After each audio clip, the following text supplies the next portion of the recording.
Hi there, my name is Muskan and you are watching Knowledge is Code. So today in this video, we will discuss 6th chapter of Geography, NCERT 6th class. So the name of chapter is Major Landforms of Earth. So before I will move forward, please do like, share and subscribe my channel and hit the bell icon so that whenever I will upload my next video, you will get the notification. So let us begin. So we all know landforms are the result of two processes. One is internal process and another one is external process.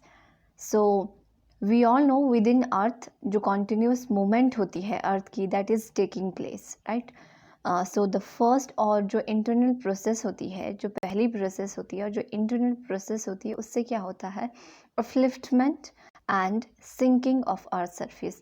अर्थ का जो surface है या तो वो ऊपर उठता है या फिर सिंक हो जाता है.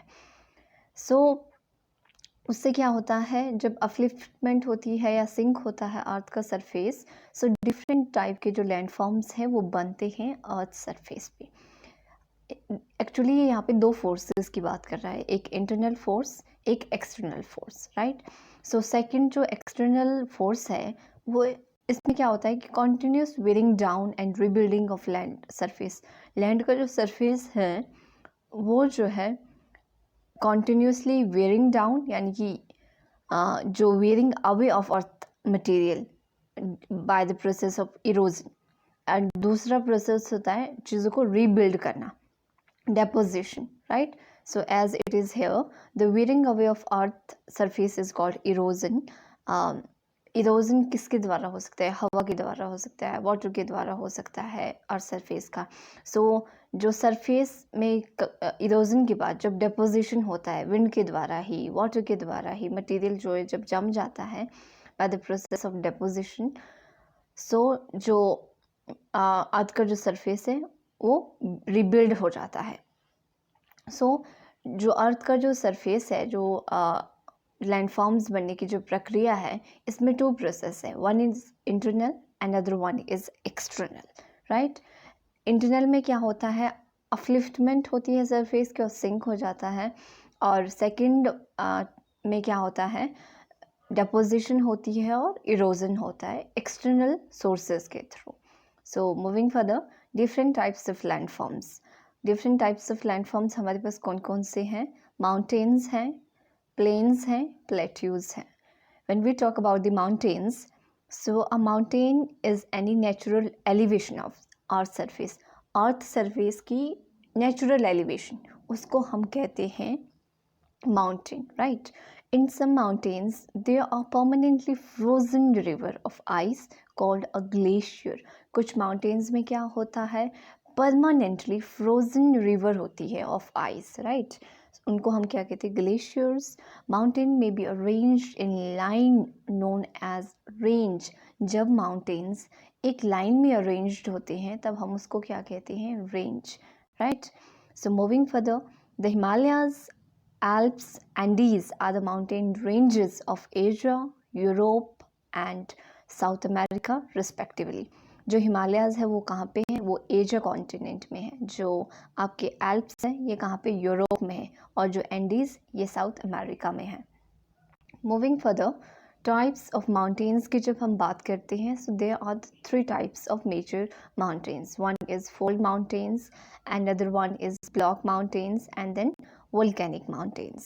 So we all know जो Himalayan mountains हैं and Alps हैं are young folded mountains with rugged relief and high conical peaks.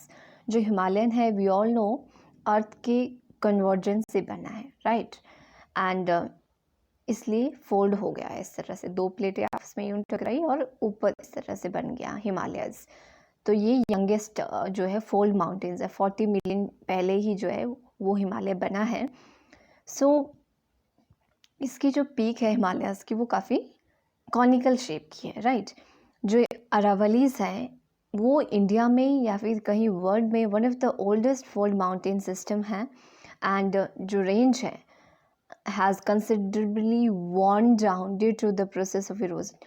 जो इसकी रेंजेस है वो इरोजन की वजह से क्या है, वो worn down हो गई है. So the Appalachians in North America and Ural Mountains in Russia have rounded features and low elevation. They are very old mountains. इसी तरह से old mountain कौन कौन से हैं अरावली की तरह? हमारे Appalachians in North America and Ural Mountains Russia में. यूराल माउंटेन रशिया और एशिया के बीच में है, यानी कि यूराल माउंटेन्स क्या करता है, एशिया को यूरोप से अलग करता है. So moving further, black mountains की जब हम बात करते हैं, सो जो ब्लैक माउंटेन्स हैं are created when large area are broken and displaced vertically. Black mountains कब जो है क्रिएट होते हैं, जब जो लार्ज एरिया है वो ब्रोक हो जाता है और डिस्प्लेस हो जाता है vertically.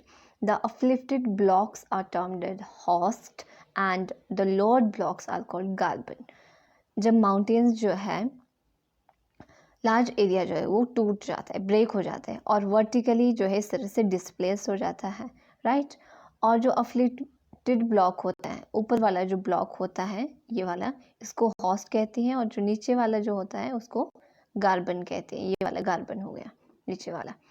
The Rhine valley and वोएस्टिज mountains in Europe are the example of such mountains. Volcanic mountains की जब हम बात करते हैं, सो वोल्केनिक जो माउंटेन्स होते हैं ये बनते हैं तब जब वोल्केनिक एक्टिविटी होती है, right.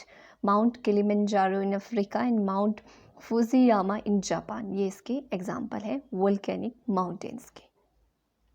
Moving further, importance of mountains की जब हम बात करते हैं, सो वी ऑल नो जो माउंटेन्स हैं बहुत ही यूज़फुल होते हैं. They are the store house of water.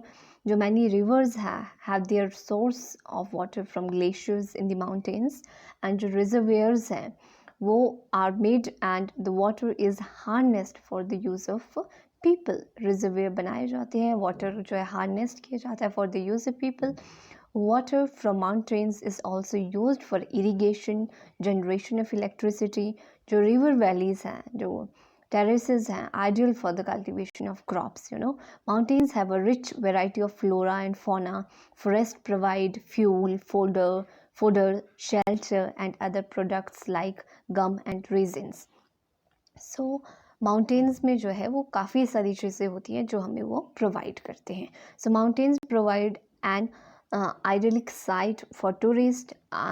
They visit the mountains for their scenic beauty. Several जो sports हैं like paragliding, hang gliding, river rafting, skiing, इस तरह की जो activities है वो popular होती हैं mountains में. नाउ प्लेट्यूज़ की जब हम बात करते हैं, वी ऑल नो जो प्लेट्यू होता है वो एलिवेटेड लैंड होता है, फ्लैट लैंड. प्लेट्यू इस तरह से होगा, जो सराउंडिंग एरिया होता है, सराउंडिंग एरिया वो लो होता है, और जो प्लेट्यू है वो बीच से ऊपर उठा हुआ होता है. सराउंड एरिया लो होता है, उसको हम प्लेट्यू कहते हैं. वो टेबल की फॉर्म में होता है इस तरह से, standing above the surrounding area. So a plateau is a elevated flat land. Elevated ऊपर उठा हुआ फ्लैट लैंड होगा. It is a flat top table land, table की तरह होगा. Standing above the surrounding area, जो सराउंडिंग एरिया होगा उससे ऊपर उठा हुआ. हाइट जो है इसकी वेरी करती है 200 मीटर से लेकर सेवरल थाउजेंड मीटर तक. जो डेक्कन प्लेट्यू है इंडिया में is the one of the oldest plateau. जो ईस्ट अफ्रीका में प्लेट्यू है, केन्या में है, तंजानिया में, युगांडा में है, वेस्टर्न प्लेट्यू ऑफ ऑस्ट्रेलिया, ये जो है इसके एग्जाम्पल्स हैं, राइट. जो तिब्बत है वो बिल्कुल हाईएस्ट प्लेट्यू है वर्ल्ड का, दैट इज़ जिसकी जो हाइट है 4000 से 6000 मीटर है, above means sea level. So moving further, plateau की ही जब हम बात करते हैं, so plateau are very useful, we all know, because they are rich in mineral deposits. As a result, many of mining areas in the world are located in the plateaus areas, right? So जो African plateau है वो famous है gold and diamond mining के लिए. In India huge reservoir of iron, coal, manganese are found in Chota Nagpur plateau. So जो plateau areas होते हैं, there may be a water falls as river falls from a great height. जब जो नदियां हैं वो ग्रेट हाइट से गिरती है तो एक फॉल बनता है जिसको हम वाटरफॉल कहते हैं, राइट. सो इसके कुछ एग्जांपल्स हैं यहाँ पे. In India हुंदरू falls in Chota Nagpur plateau, ये कौन सी रिवर पे है? सुबर्णारेखा. एंड जोंग फॉल्स जो कि कर्नाटका में, ये कौन से रिवर पे? शरावती रिवर्स पे। ये एग्जांपल है इस तरह के वाटरफॉल्स के जो प्लेट्यू में है, जहाँ पे जो रिवर है वो ग्रेट हाइट से फॉल करती है और वाटरफॉल बनाती है। The lava plateaus are rich in black soil and are fertile and good होते हैं for cultivation of cotton.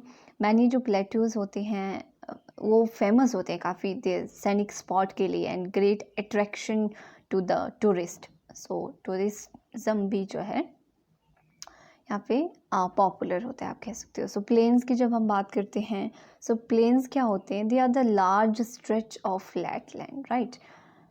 So most of the plains are formed by rivers and their tributaries. Most of the जो planes होते हैं वो काहे से बने होते हैं? रिवर्स के द्वारा। रिवर्स अपने साथ मटेरियल लाती है, उसकी जो सहायक नदियाँ हैं रिवर्स की, मेन रिवर की, अपने साथ जो है डिपॉजिट लाती हैं, मटेरियल ले आती हैं और एक जगह जो है क्या डिपॉजिट हो जाते हैं, तो जो वो एरिया है प्लेन बन जाता है, राइट? सो जो रिवर्स हैं वही लिखा है आगे, the reverse flow down the slope mountains and Erode them. जो रिवर्स हैं वो क्या करती हैं? माउंटेन्स से जो है नीचे आती हैं, माउंटेन्स को काटती हैं, इरोड करती हैं और अपने साथ जो मिट्टी है वो ले आती हैं और एक प्लेन एरिया में जो है डिपॉजिट कर देती हैं। They carry forward the eroded material then deposit their load consisting of stone, silt and courses and their valleys. So it is from this deposit that plains are formed. So जो नदियाँ अपने साथ जो material लाती है फिर plain area में deposit हो जाता है वो मटेरियल, इस तरह से जो प्लेन्स हैं वो बनते हैं, राइट? इन इंडिया में अगर हम बात करें देन इंडिया में इंडो गंगेटिक प्लेन्स हैं, जो कि मोस्टली एंड डेंसली जो है पॉपुलेटेड रीजन है कंट्री का। वो भी इसी तरह के नदियों ने जो अपने साथ जो मिट्टी ले आई फिर वो डिपॉजिट हुई प्लेन एरिया में, इसी तरह से जो है ये प्लेन एरिया जो है बना है। So guys that's all for today. I hope आपको जो है वीडियो पसंद आएगी and please do like, share and subscribe my channel and that's all for today. Bye and take care.